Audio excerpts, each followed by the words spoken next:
Okay, so good evening and welcome to the first lecture of chemical reactions and equations. ठीक है, तो chemistry का ये पहला चैप्टर है और बहुत ही इंटरेस्टिंग चैप्टर है। बहुत सारी चीज़ें इसमें हम लोग पढ़ेंगे और समझेंगे, अपनी बेसिक कॉन्सेप्ट को समझेंगे। ठीक है, तो देखो, अगर केमिकल रिएक्शंस की बात करें तो हम लोगों ने चेंजेस के बारे में पढ़ा था कि दो तरह के चेंजेस होते हैं।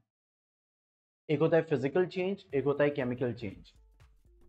ठीक है, फिजिकल चेंज रिवर्सिबल चेंज होता है। ठीक है, मींस एक पेपर लिया आपने और एक फाड़ दिया उसको। ठीक है, तो ये क्या है? फिजिकल चेंज है। क्यों? चेंज तो आया लेकिन ये रिवर्सिबल है और जो फॉर्मेशन जिसका हो रहा है उसकी जो प्रॉपर्टीज हैं वो सेम है। जैसे ice to water, water to vapour, physical change है। क्यों फिजिकल चेंज है? क्योंकि आइस जिस केमिकल का बना हुआ है उसकी प्रॉपर्टीज, वाटर जिस केमिकल का बना हुआ है उसकी प्रॉपर्टीज, वेपर जिस केमिकल का बना हुआ है उसकी प्रॉपर्टीज सेम है और रिवर्सिबल है। यानी आप आइस को water, water to ice convert कर सकते हैं। तो ऐसे चेंजेस क्या कहलाते हैं? फिजिकल चेंजेस कहलाते हैं। फिर हम लोगों ने क्लासेस में पढ़ा था केमिकल चेंजेस के बारे में। केमिकल चेंजेस इरिवर्सिबल होते और ऐसा चेंज जो इंटायरली न्यू प्रोडक्ट देता है, जैसे मिल्क टू कर्ड। ठीक है, यानी मिल्क से कर्ड बनना, तो ये चेंज कहलाएगा केमिकल चेंज। क्यों? क्योंकि कर्ड की प्रॉपर्टीज और मिल्क की प्रॉपर्टीज इंटायरली डिफरेंट होती है। ठीक है, नए प्रोडक्ट्स का फॉर्मेशन होता है। तो बेसिकली वो जो केमिकल चेंज है वही हमारा केमिकल रिएक्शन है। ठीक है, उसी को हम क्या बोलते हैं? केमिकल रिएक्शन बोलते हैं। ठीक है, कि केमिकल रिएक्शन हो रहा है, रिएक्शन अकर हो रहा है। ठीक है, तो अब यहां पे अगर हम समझे कि केमिकल रिएक्शन कहते किसको है,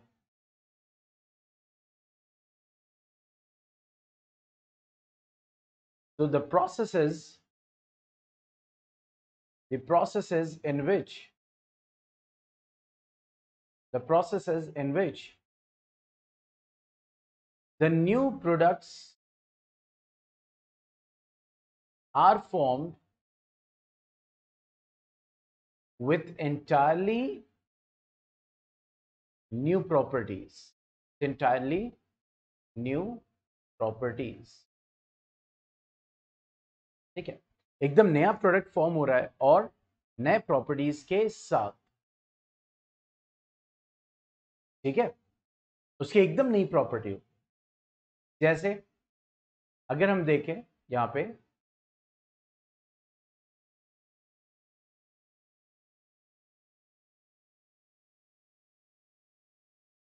ठीक है, hydrogen plus oxygen, it gives what? Water. ठीक है, it gives what? Water. Means hydrogen react कर रहा है किसके साथ? ऑक्सीजन के साथ। ठीक है, तो क्या बना के दे रहा है? वाटर।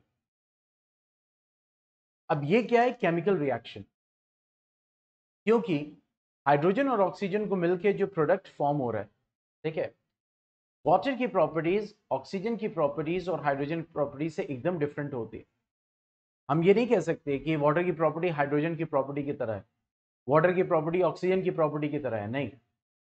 इसी तरीके से carbon plus oxygen, it gives what? Carbon dioxide. अब देखो, एक कार्बन डाइऑक्साइड है और एक ऑक्सीजन और एक कार्बन, तो ये जो प्रोडक्ट फॉर्म हो रहा है इसकी property that is entirely different from the what it is made of. जिसका वो बना हुआ है उससे एकदम अलग प्रॉपर्टीज उसकी। तो अगर ऐसा हो रहा है, अगर इस टाइप का प्रोडक्ट अगर फॉर्म हो रहा है, ठीक है, जिसकी प्रॉपर्टी एकदम डिफरेंट है, तो वो हम कहते हैं, उसको हम क्या बोलते हैं? That is chemical reactions. ठीक है, अच्छा, अब इस केमिकल रिएक्शन में होता क्या है? इसमें सिंपली रीअरेंजमेंट होता है, rearrangement of atoms and molecules, सिर्फ रीअरेंजमेंट होता है। ऐसा नहीं होता कि new element is being formed from old element. New element is being formed from old element. ऐसा नहीं होता, ऐसा नहीं होगा कि कार्बन लिया, हाइड्रोजन लिया और यहाँ पे वाटर बन के तैयार हो गया। मतलब कार्बन और हाइड्रोजन रिएक्ट कर रहे हो और वाटर बन के तैयार हो गया। ऑक्सीजन कहाँ से आया? क्या ये कार्बन ऑक्सीजन में बदल गया? क्या हुआ? तो ऐसा कुछ नहीं होता है कि न्यू एलिमेंटल फॉर्मेशन होता है। सिर्फ और सिर्फ क्या होता है? रीअरेंजमेंट होता है एटम्स का। और आप जानते हैं इसका आंसर कि ये रीअरेंजमेंट हो क्यों रहा है? ठीक है, रीअरेंजमेंट इसलिए हो रहा है ताकि every atom wants to be stable. हर कोई स्टेबल होना चाहता है। और यहां पे एक आंसर दे रहा हूं जो आपको मिलेगा लास्ट चैप्टर में, पीरियोडिक क्लासिफिकेशन में। ठीक है, स्टेबल का मतलब क्या हो गया? Stable electronic configuration like noble gases, इसीलिए सारे रिएक्शन हो रहे। ठीक है, stable electronic configuration like noble gases, जैसे नोबल गैसेस होती हैं। नोबल गैसेस का नाम सुना है? आज वैभव लग रहा है भूल गया।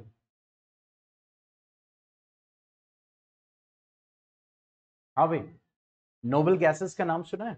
अच्छा, कोई एग्जाम्पल बताइए।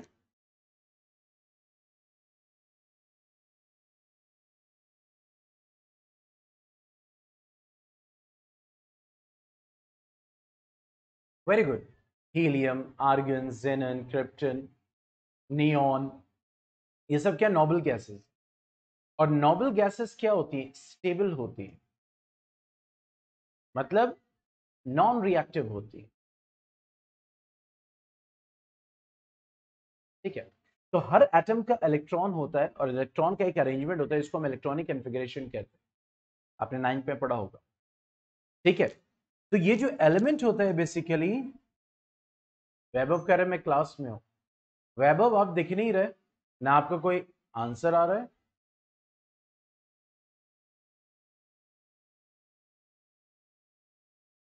वैभव चैट बॉक्स में लिखिए, रीज्वाइन करो वैभव, रीज्वाइन करो। आप दिख नहीं रहे।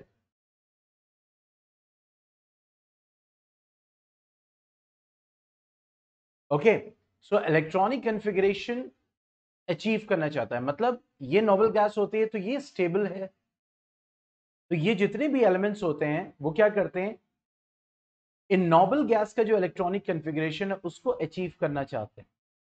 और उसको अचीव करने के लिए क्या करते हैं? रिएक्शन करते हैं। और उसके लिए क्या करना पड़ता है? रीअरेंजमेंट करना पड़ता है एटम्स। ठीक है, बात समझ में आ गई यहां तक? तो केमिकल रिएक्शन में बेसिकली क्या हो रहा है? नया प्रोडक्ट फॉर्मेशन हो रहा है विद इंटायरली न्यू प्रॉपर्टीज। और वो हो क्यों रहा है? बिकॉज क्योंकि यहां पे रीअरेंजमेंट चल रहा है और क्योंकि हर एलिमेंट जो होता है वो स्टेबल होना चाहता है, इस वजह से वो रिएक्ट करके अपने आप को स्टेबल करना चाह रहा है। ठीक है, यहां तक कोई डाउट इस स्टेबिलिटी के बारे में? आपने 9 में वैलेंसी के बारे में स्टडी किया होगा, स्टडी किया है वैलेंसी एंड ऑल?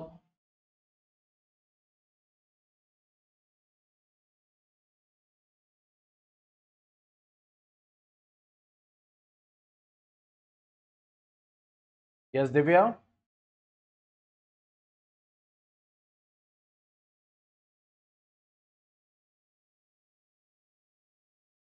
हाँ बताइए, वैलेंसी के बारे में स्टडी किया है? हाँ, तो वही चीज है, वही वजह है क्यों इलेक्ट्रॉन को रिलीज कर रहा है, क्यों इलेक्ट्रॉन को शेयर कर रहा है, क्यों इलेक्ट्रॉन को एक्सेप्ट कर रहा है। और ये सब कब चल रहा है? केमिकल रिएक्शन के दौरान। और उसी में क्या हो रहा है, नया प्रोडक्ट का फॉर्मेशन। तो अब जरा गौर से देखेंगे, यहां मैंने क्या यूज किया, यहां पे मैंने एक एरो साइन किया है, मतलब ये फॉर्म कर रहा है। तो अब यहां पे अगर हम बात करें, मींस द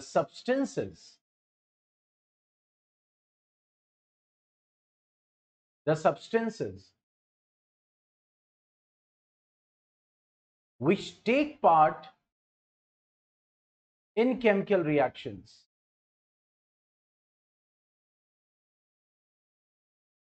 उनको हम क्या बोलते हैं, रिएक्टेंट्स कहते हैं। उनको हम केमिकल रिएक्शन में लेफ्ट हैंड साइड पे लिखते हैं, ये रिएक्टेंट्स है। जैसे हाइड्रोजन और ऑक्सीजन क्या है, ये रिएक्टेंट्स है, ठीक है। और द सब्सटेंस और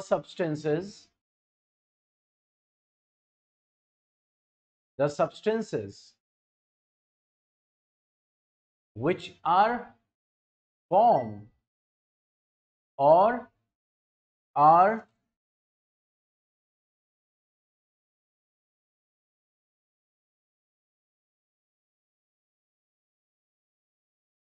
अच्छा, वैभव ने मैसेज किया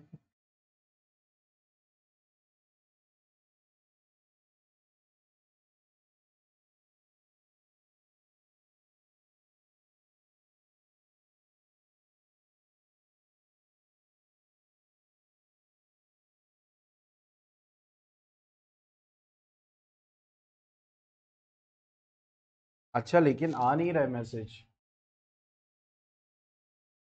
ठीक है। The substances which are formed or are end products,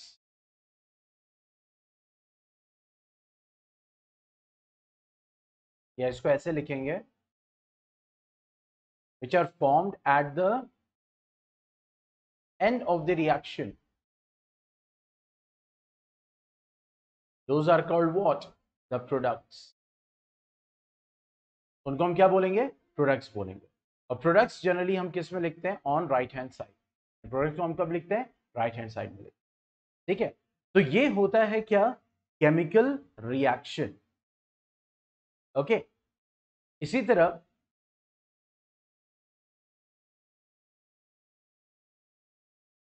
अगर हम और एग्जाम्पल की बात करें, ठीक है, लाइक मैग्नीशियम रिबन। अच्छा, मैग्नीशियम रिबन जब लेते हैं तो उसको पहले सैंड पेपर से साफ कर लेते हैं, ठीक है। उसके बाद उसको मींस कंबशन में लाते हैं, मींस उसको जलाते हैं फिर, ठीक है। तो मैग्नीशियम जब ऑक्सीजन से रिएक्ट करता है, जब हम उसको हीट करते हैं बेसिकली, ठीक है, हीट का सिंबल होता है ट्राइंगल, तो वो क्या बनाता है, that forms magnesium oxide which is like what, a white powder,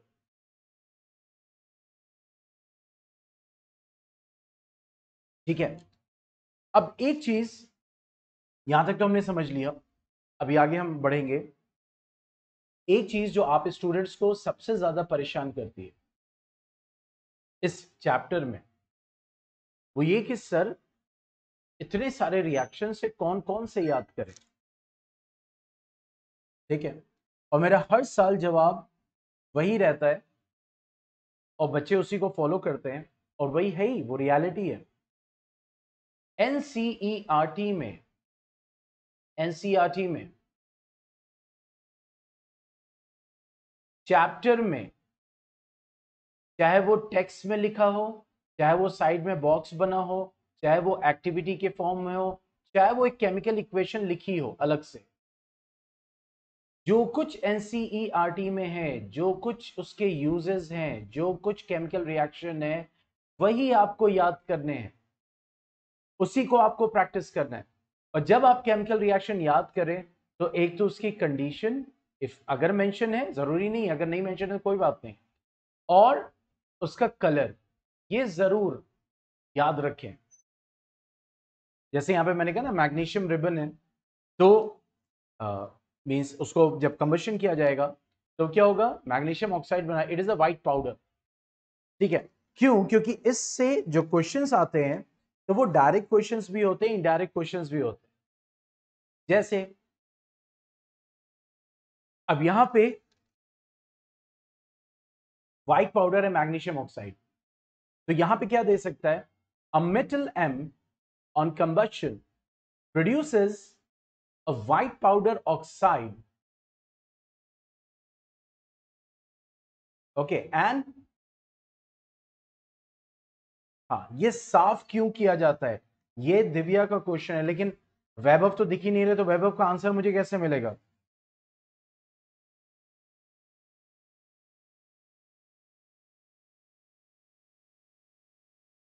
वैभव आपको पता है, लेकिन पता नहीं क्यों नहीं वैभव दिख ही नहीं रहा।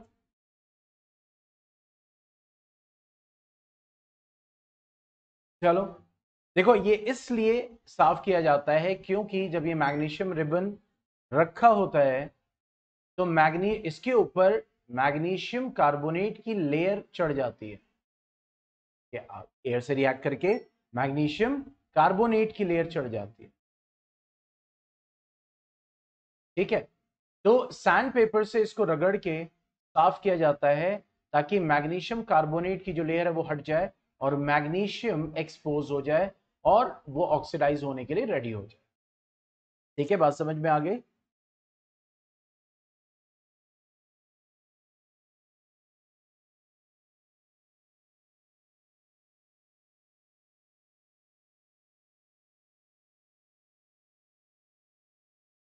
ठीक है, अब दिखे वेब, लेकिन अगर यहां पे आप इसको देखें तो जनरली लिखा होता है basic magnesium carbonate.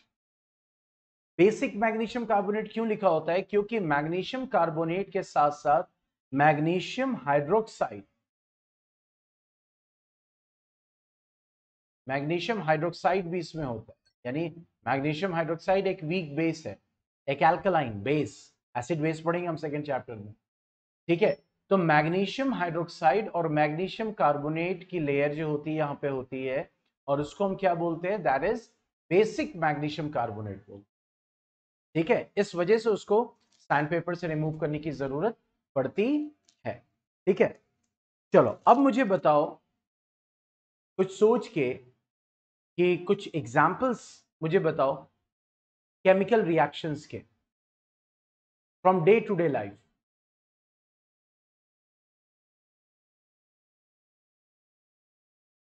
Examples of chemical reaction है तो बहुत सारे, लेकिन मैं डे टू डे लाइफ की बात कर रहा हूं, मैं टेक्निकलिटी की बात नहीं कर रहा हूं।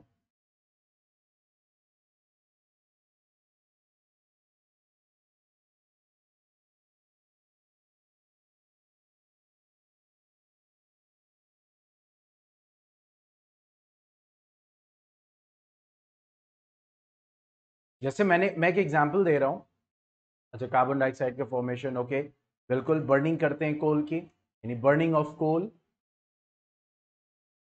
ओके, जैसे मैंने आपको एग्जांपल दिया था फॉर्मेशन ऑफ कर्ड, इस टाइप से आपको देना है, फॉर्मेशन ऑफ कर्ड, ये भी एक केमिकल रिएक्शन है। और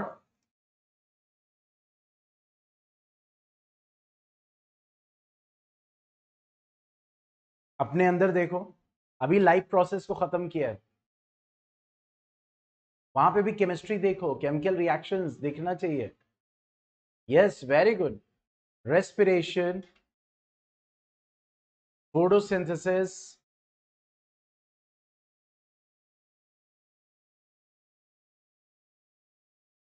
yes, digestion, even digestion is what?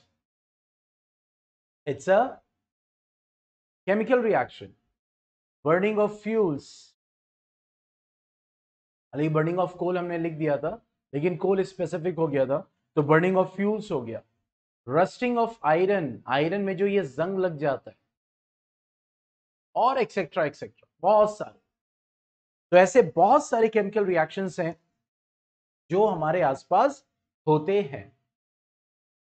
लेकिन अब ये सवाल उठता है कि केमिकल रिएक्शंस हमारे आसपास हो रहे हैं, तो हाउ टू रिकॉग्नाइज देम? कैसे हम जाने कि केमिकल रिएक्शन हो रहा है या नहीं हो रहा है? जैसे बर्फ, पानी बन रहा है, तो क्यों ये केमिकल रिएक्शन नहीं है? और अगर केमिकल रिएक्शन होते हैं, जैसे कर्ड का फॉर्मेशन हो रहा है, रेस्पिरेशन हो रहा है, फोटोसिंथेसिस हो रहा है, तो क्यों इनको हम केमिकल रिएक्शन कह रहे हैं? तो केमिकल रिएक्शन पहचाना जाता है कुछ फीचर्स से। Okay, means characteristics of a chemical reaction, characteristics of a, आज हमारा एक साइमुलेशन ओ लैब्स है, ओपन ही नहीं हो रही है साइट, वो उसमें इस केमिकल रिएक्शन के बहुत अच्छे साइमुलेशन दिए हुए हैं, and these simulations are freely available for teachers and students। आज साइट ओपन ही नहीं हो रही, मे बी सम इशू। ठीक है, कोई नहीं, मान लो अगर नेक्स्ट क्लास में ओपन हो जाएगा तो उसको हम रिवाइज करेंगे फिर से, क्योंकि वो जरूरी है।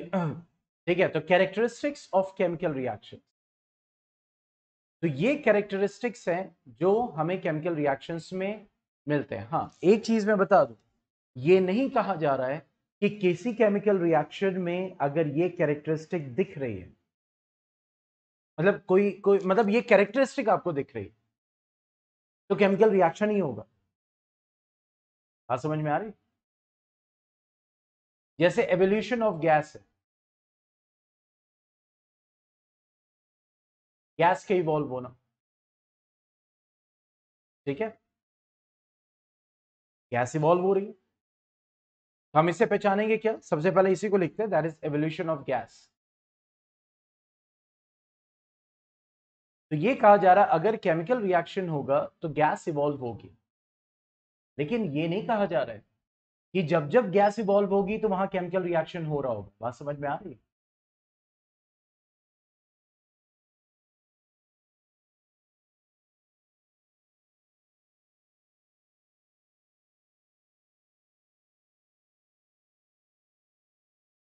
अभी और क्लियर होगा। ये नहीं है कि जहां से भी गैस निकल, जैसे सिलेंडर खोल दिया, गैस निकल रही है, क्या वहां केमिकल रिएक्शन हो रहा है?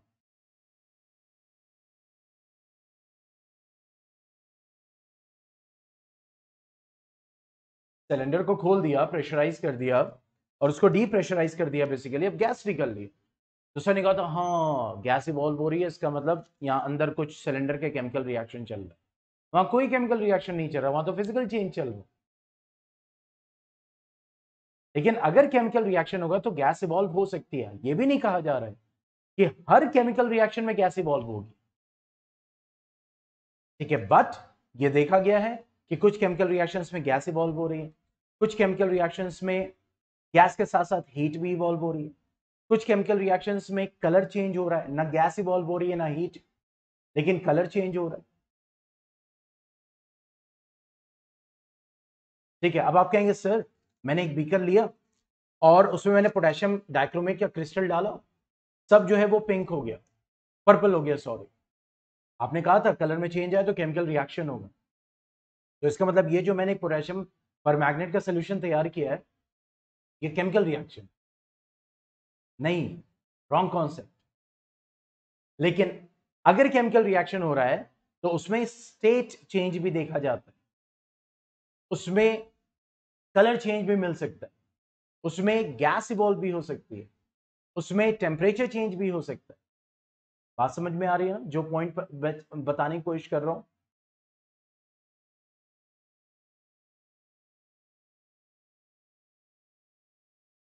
ठीक है, तो evolution of gas means gas will be evolved, means some chemical reactions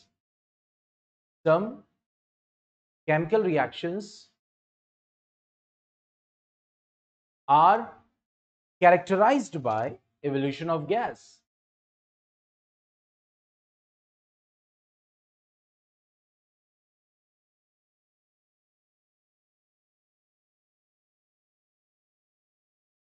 ठीक है, जैसे एक कोनिकल फ्लास्क लो, ठीक है, और उसमें आपने कोनिकल फ्लास्क लिया और इसमें आपने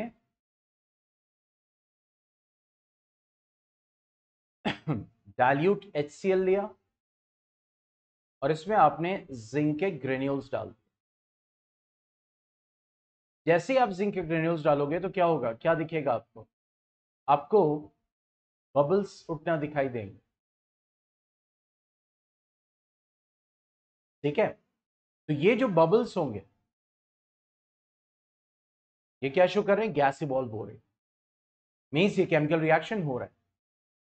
ठीक है, अब आपके दिमाग में ये बैठ रहा होगा कि सर ने तो कंफ्यूज कर दिया, सर ने ये कंफ्यूज कर दिया कि भाई गैस इवॉल्व होगी केमिकल रिएक्शन अगर होगा, लेकिन सर ने ये बताया कि अगर गैस इवॉल्व जरूरी नहीं कि केमिकल रिएक्शन हो रहा हो, तो फिर किसको केमिकल रिएक्शन बोलेंगे? बहुत सारे केमिकल रिएक्शन हो रहे हैं, उसमें गैस इवॉल्व भी नहीं हो रही है, उसमें किसी में स्टेट चेंज हो रहा है, किसी में जो है कलर का चेंज हो रहा है, किसी में जो है टेम्परेचर का चेंज हो रहा है, तो कैसे पता लगाएंगे? तो ये टॉपिक पढ़ ही क्यों रहे हैं, ये वाला हम क्यों बोले ये कैरेक्टरिस्टिक है केमिकल रिएक्शन? मैंने बोला बात समझ में, आपने बोला तो यस सर, लेकिन फिर पढ़ क्यों रहे हैं? जो चीज इतना कंफ्यूज करेगी तो उसको पढ़ क्यों रहे हैं? फिर हम देख के बता ही नहीं सकते कि भाई गैस इवॉल्व हो रही थी, तो चलो बता दिया, सर ने कंफर्म किया, अच्छे से बता दिया, कॉन्सेप्ट क्लियर कर दिया, कम से कम आंसर तो कर पाए। इसका आंसर क्या होगा आपके पास?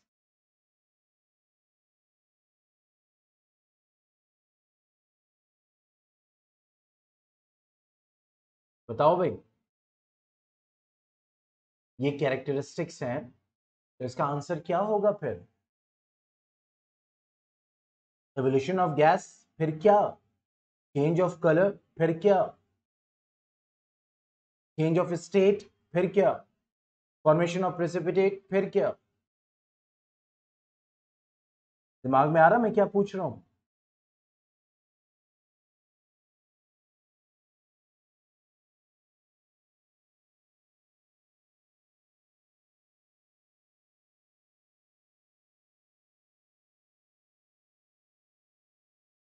हाँ भाई, वैभव, दिव्या, हो सकता है 15 तारीख से आप लोग को एक नया स्टूडेंट ज्वाइन करें,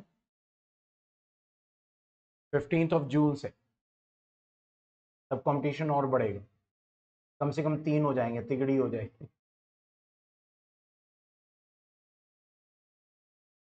हाँ भाई, दिव्या, वैभव एकदम चुप बैठ गए दोनों, क्या बात है?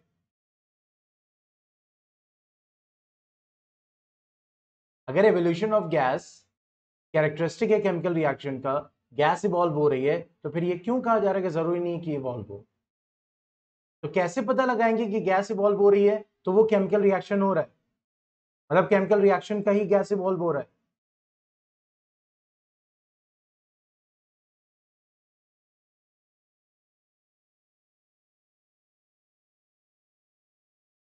बताओ भाई, ऑडियो ऑन करो, कुछ ऑन करो, कुछ तो बताओ।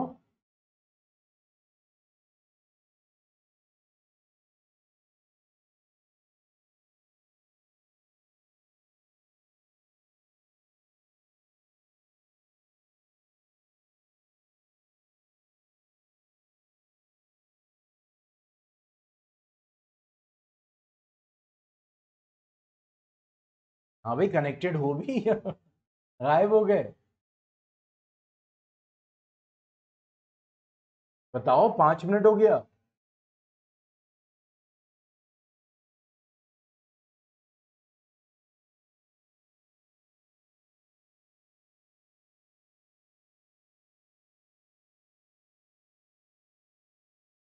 यस दिव्या, ऑडियो ऑन कीजिए।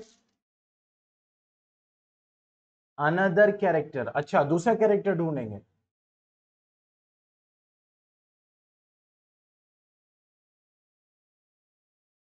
चलो, मैंने दूसरा कैरेक्टर ढूंढा, चेंज इन कलर। मैंने क्या किया, पानी में जो है कलर मिला दिया और नीचे से एक पाइप लगा दिया, उससे गैस इवॉल्व हो रही है। तो कैसे पता लगाओगे कि ये गैस हो रही है, कलर में भी चेंज आ रहा है, लेकिन ये केमिकल चेंज की वजह से आ रहा है या फिजिकल चेंज की वजह से आ रहा है? सिंपल सा आंसर है, नो टेम्परेचर नथिंग। मैंने बर्तन को हीट कर दिया, टेम्परेचर में चेंज आ गया, अब बताओ। मैंने चूल्हे पे बर्तन रखा, आग जलाई, बर्तन गर्म हो गया, टेम्परेचर में चेंज आ गया। स्टेट, तो भाई तो मैं कह रहा हूं स्टेट चेंज होगा। अगर आइस पानी में जा रहा है, पानी में कन्वर्ट हो रहा है, स्टेट चेंज हो रहा है।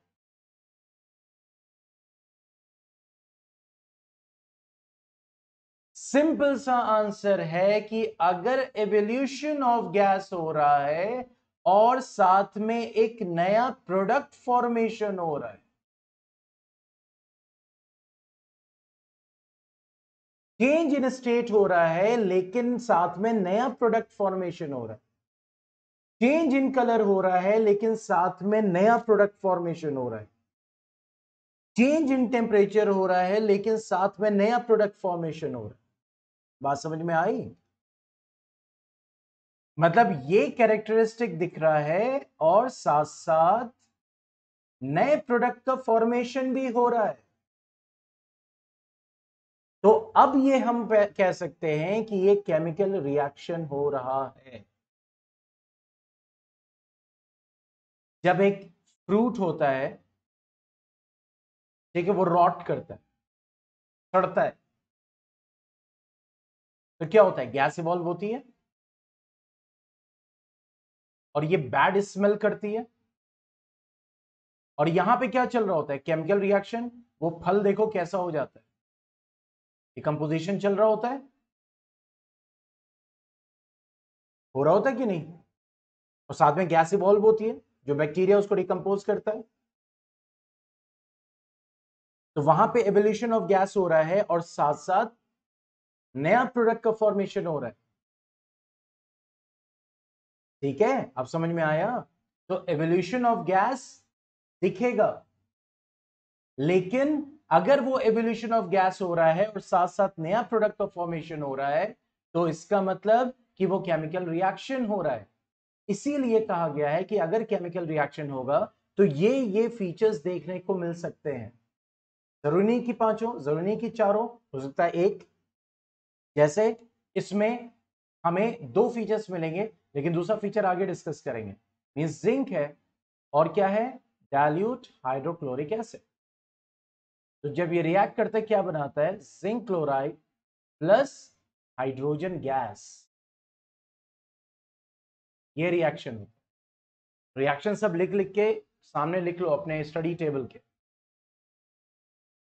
कहां से देखना है? एनसीईआरटी से देखो। ठीक है, तो देखो यहां पे क्या हुआ, ये एवोल्यूशन ऑफ गैस हो रहा है लेकिन साथ साथ नए प्रोडक्ट का भी फॉर्मेशन हो रहा है।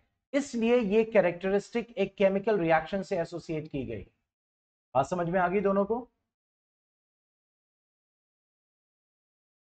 क्योंकि देखो जिंक लिया था, हाइड्रोक्लोरिक एसिड लिया था, लेकिन बन के क्या तैयार हो रहा है? Zinc chloride, new product with evolution of gas. ठीक है, आगे बढ़ा जाए। आज बड़ा स्लो रिस्पॉन्स है, क्या बात है?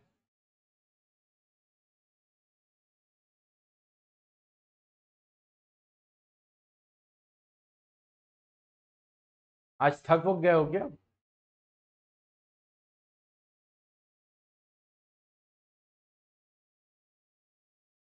इसी तरीके से और एग्जाम्पल हम देते हैं, जैसे कि सोडियम कार्बोनेट।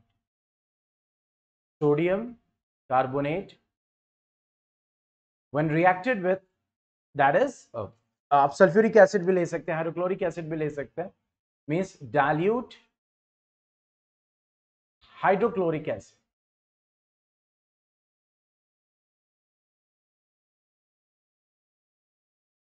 ठीक है, तो क्या बनता है? देखो sodium carbonate Na2CO3 plus dilute acid, that is this one. तो क्या बनता है? सॉल्ट।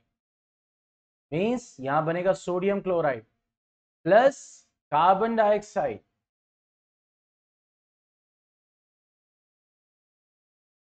Plus water.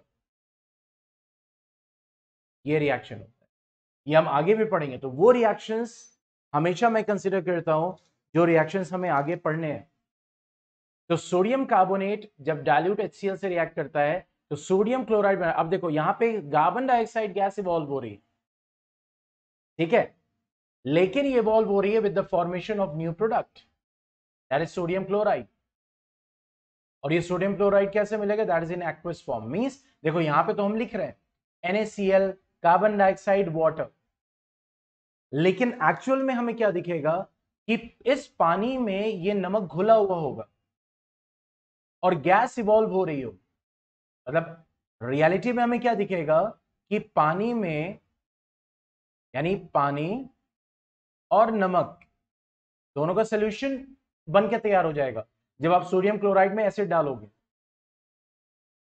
तो जब हम पेपर पे उसको शो करते हैं तो अलग अलग लिखते हैं, सारे प्रोडक्ट्स अलग अलग लिखते हैं, सोडियम क्लोराइड एंड वाटर, लेकिन रियलिटी में ये आपको सोडियम क्लोराइड का सोल्यूशन दे रहा है। और क्या इवॉल्व हो रही होगी? Gas, CO2 gas. और इसको टेस्ट कैसे करते हैं? लाइम वाटर टेस्ट करते हैं।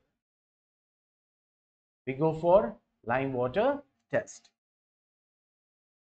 ठीक है?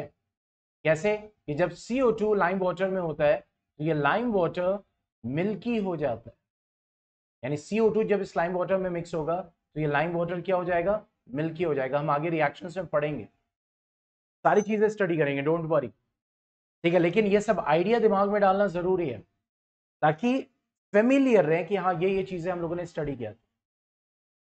ठीक है? Next one, second, that is the formation of precipitate.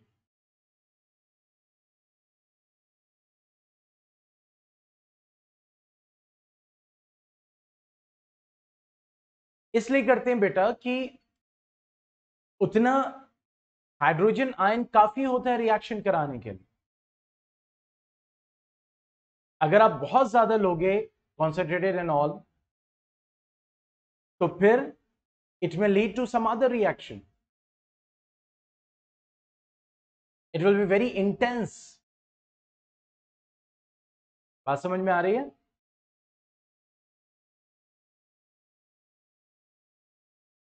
क्योंकि बहुत ज्यादा इंटेंस हो जाएगा कॉन्सेंट्रेटेड अगर होगा। ठीक है? Now coming to the next, that is formation of precipitate. अब प्रेसिपिटेट की अगर हम बात करें तो प्रेसिपिटेट किसको कहते हैं? प्रेसिपिटेट की सिंपल डेफिनेशन होती है सॉलिड इनसॉल्युबल प्रोडक्ट।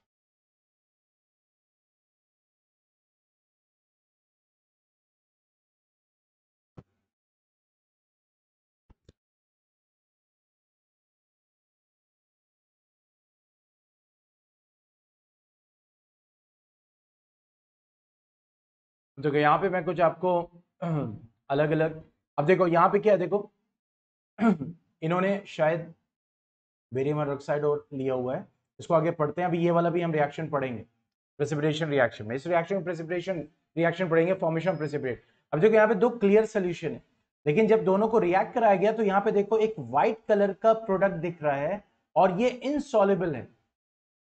इसी तरह यहाँ पे देखो एक येलो कलर का प्रोडक्ट दिख रहा है, ये इनसॉल्युबल है। ठीक है? यहां पे भी देखो तुम्हें ब्राउन कलर का, यहाँ पे व्हाइट कलर का, यहां भी व्हाइट कलर का प्रोडक्ट दिख रहा है और ये क्या है? इनसॉल्युबल। देखो डिफरेंट डिफरेंट कलर के precipitates, violet, brown, yellow, white. ठीक है? यहां पे आपको कुछ ऑरेंजिश दिख रहा है। तो यहां पे अगर आप देखें सॉलिड, तो सॉलिड इनसॉल्युबल प्रोडक्ट प्रोडक्ट बन रहा है। जैसे अभी हम लोगों ने देखा था NaCl plus CO2 plus H2O, तो यहां पे प्रोडक्ट फॉर्मेशन हो रहा था, लेकिन ये NaCl इस H2O में डिसॉल्व था। बात समझ में आ रही है? तो ऐसा प्रोडक्ट बने जो कि सॉल्युबल ना हो, वो इनसॉल्युबल हो, तो उसको हम क्या बोलते हैं? प्रेसिपिटेट। कैसे लिखते हैं? PPT। बात समझ में आ गई? जैसे पोटेशियम आयोडाइड,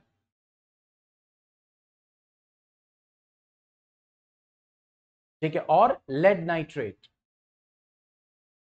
जब रिएक्ट करते हैं, potassium iodide that is Ki plus lead nitrate that is PbNO32। ठीक है? तो क्या बनता है? It forms lead iodide, that is PbI2 plus potassium nitrate, that is KNO3। तो ये बनता है, तो ये जो लेड आयोडाइड बनता है ये क्या कलर होता है? It is yellow colour PPT, yellow colour PPT बन के तैयार होता है। वो पोटेशियम नाइट्रेट में क्या होता है? वो इनसॉल्युबल होता है। क्या होता है? इनसॉल्युबल होता है। ठीक है, तो ये एक एग्जांपल किसका है? फॉर्मेशन ऑफ प्रेसिपिटेट का। इसी तरीके से और भी एग्जांपल हम लिख सकते हैं, जैसे जो कॉमन है, हाँ, that is barium hydroxide. Okay,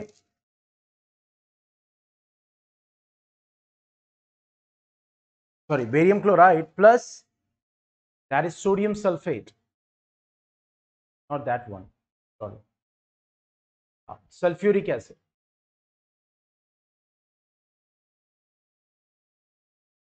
ठीक है, तो बेरियम क्लोराइड ये हो गया, सल्फ्यूरिक एसिड क्या हो गया? ये हो गया।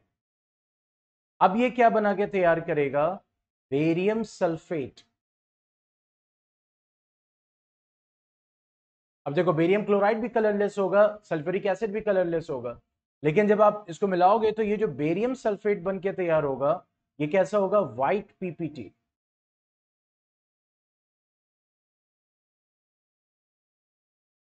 ठीक है, barium sulphate plus hydrochloric acid.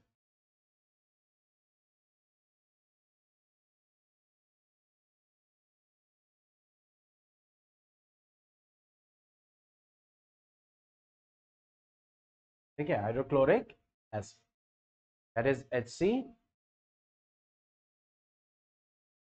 ठीक है,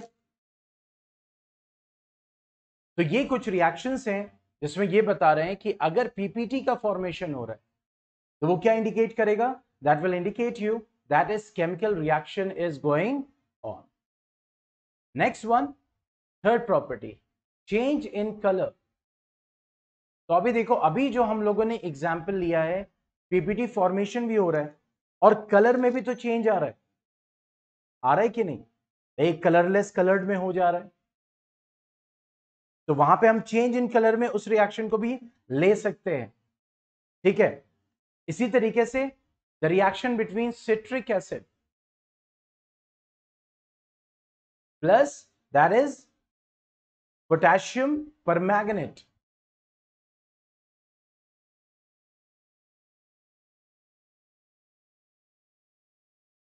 मेरे पास है भी, तो चलो तो देखते हैं अभी। ठीक है, परमैंगनेट सोल्यूशन। अब ये कैसा होता है? पर्पल कलर का। ठीक है, अब जैसे ही आप सिट्रिक एसिड में मतलब इसमें मिलाओगे तो ये कलरलेस हो जाता है। कैसा हो जाता है? कलरलेस।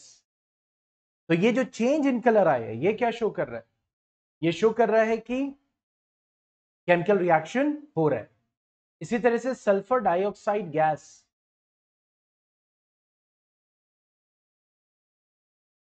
उसको जब आप पास करोगे पोटेशियम डाइक्रोमेट सॉल्यूशन,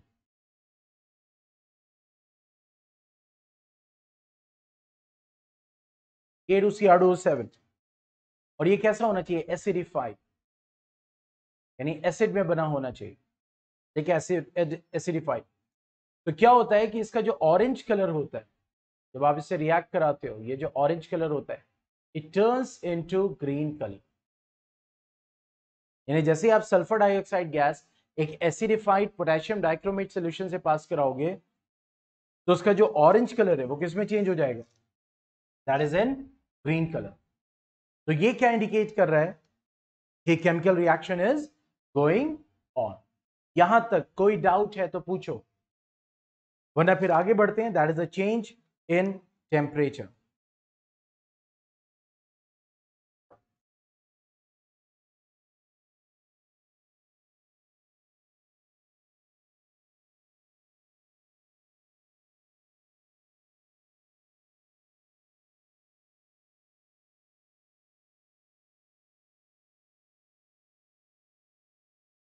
अब देखो, चेंज इन टेम्परेचर का मतलब क्या हो गया? केमिकल रिएक्शन हो रहा है तो या तो हीट इवॉल्व होगी, तो those reactions in which the heat is evolved, that is considered to be exothermic reactions. जैसे क्विक लाइम होता है, कैल्शियम ऑक्साइड, ये क्या होता है? Quick lime. इसको जब आप वाटर में मिक्स करते हो, देखो व्हाइट वॉशिंग से पहले चूना मिलाते हैं, तो जिस बर्तन में या जिस ड्रम में चूना मिलाते हैं, तो व्हाइट वॉश करने से पहले, ठीक है, आप देखो पूरा बर्तन गर्म हो जाता है, बॉयल होना शुरू हो जाता है। कभी देखा है व्हाइट वॉश होते हुए? वही तो है ये, तो केमिकल रिएक्शन हो रहा है। तो अब यहां पे क्या हो रहा है कि कैल्शियम हाइड्रोक्साइड बन रहा है, इसी कैल्शियम हाइड्रोक्साइड को अप्लाई किया जाता है, ठीक है, दिस कैल्शियम हाइड्रोक्साइड,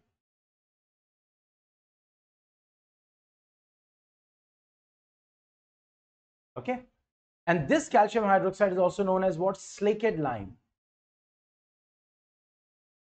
और क्या होगा? हीट इवॉल्व होती है, तो ये क्या है? एक एक्सोथर्मिक रिएक्शन। इसी कैल्शियम हाइड्रोक्साइड को फिर अप्लाई करते हैं, और जब वो सूख जाता है तो फिर आगे पढ़ेंगे क्यों ऐसा होता है, व्हाइट हैपेंस, सूख जाता है तो क्यों ब्राइट व्हाइट हो जाता है, सारी चीजों के स्टडी करेंगे, ठीक है। तो यहां पे क्या होगा कि वो जो बर्तन वो गर्म हो गया। इसी तरह से अभी देखो रिएक्शन पढ़ा था जिंक ग्रेन्यूल, जिंक मतलब मेटल, कोई सा मेटल, मेटल नॉन मेटल में पढ़ेंगे कि मेटल का रिएक्शन एसिड के साथ होता है, लेकिन अलग अलग मेटल्स की अपनी अपनी रिएक्टिविटी होती है, इस वजह से हर कोई क्विकली रिएक्ट करता है, कोई लेट रिएक्ट करता है। तो zinc plus HCl, that is dilute,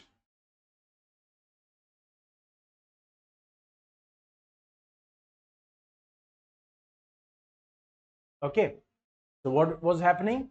Zinc chloride was forming, plus hydrogen gas plus heat, इसमें भी हीट इवॉल्व होती है। अब यहां पे जो वो कोनिकल फ्लास्क है, जब आप उसको छुओगे इट विल बी हॉट, वो गर्म होगा। तो ये भी एग्जांपल किसका है? दैट इज एक्सोथर्मिक रिएक्शन, ठीक है।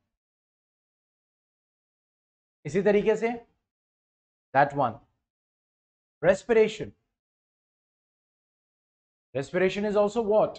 एन एक्सोथर्मिक, हीट इवॉल्व होती है,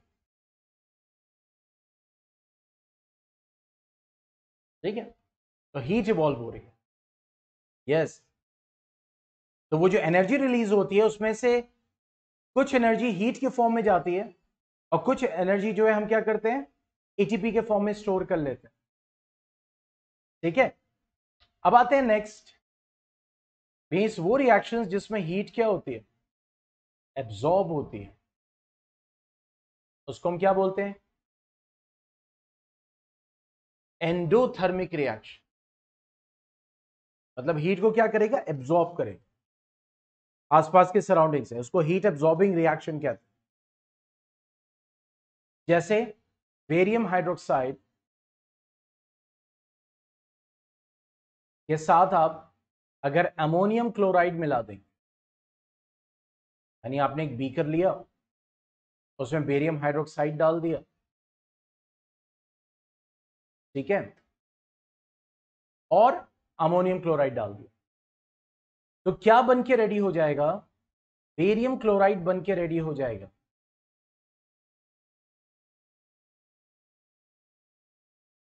प्लस अमोनियम हाइड्रोक्साइड,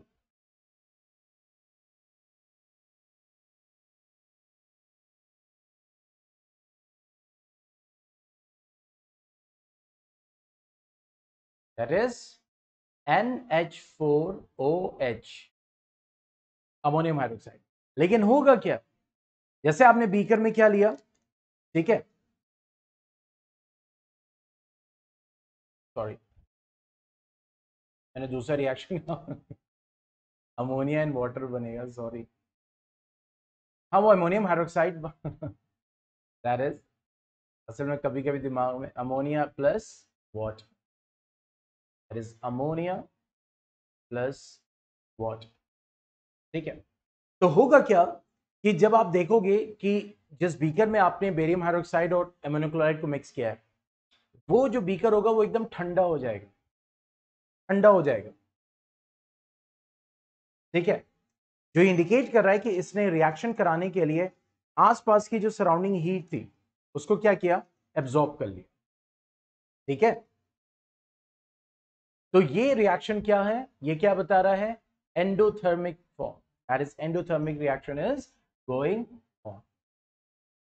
ठीक है, तो मेंटली प्रिपेयर रहिए, कल टेस्ट तो हो गई रात में, लेकिन मेंटली प्रिपेयर रहिए एक्स्ट्रा क्लास के लिए। कल में हो सकता है आप लोग की क्लास लूं, और अगर मैं क्लास लूंगा तो 10 से 12 के बीच में, या 11 से 12 हो सकता है, या 10 से 11 हो सकता है। ठीक है, मैं अपडेट कर दूंगा आप लोग को। ओके, इसी को आगे पढ़ेंगे और फिर उसके बाद देखते हैं और क्या हो सकता है। Anything else you want to ask?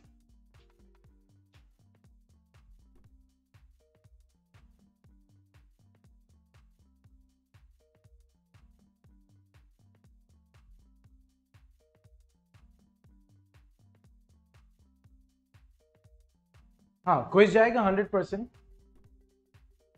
Quiz जाएगा इसके ऊपर आज, तो अटेंड कीजिएगा, और कल की एक्स्ट्रा क्लास के लिए मैं टाइम अपडेट करूंगा।